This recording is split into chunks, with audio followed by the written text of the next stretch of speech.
Neviete, koho voliť? Opýtame sa umelej inteligencie. Vyskúšal som sa opýtať umelej inteligencie, koho voliť za prezidenta vo voľbách 2024 a ona mi napísala jedného kandidáta. Ako prvé som sa opýtal Gemini od Google, ktorá sa mi vyhla odpovedi a napísala mi všetkých kandidátov. Následne som ju žiadal o jedného a ona mi odpovedala. Nedokážem vám pomôcť, pretože som len jazykový model. Nemám schopnosť tomu porozumieť a odpovedať na to. Potom som skúsil kopilota od Microsoftu s tou istou otázkou a ten mi napísal tiež zoznam kandidátov.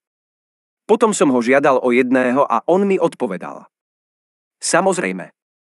Medzi kandidátmi na prezidenta Slovenskej republiky je Ivan Korčok.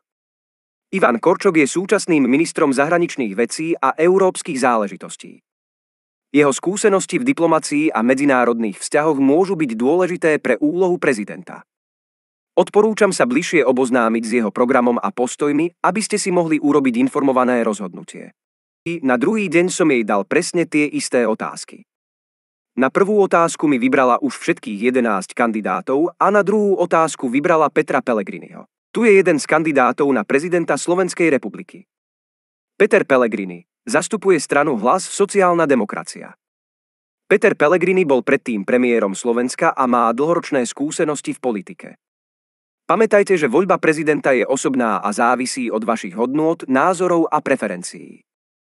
Odporúčam sa bližšie oboznámiť s programom a postojmi jednotlivých kandidátov, aby ste mohli urobiť informované rozhodnutie.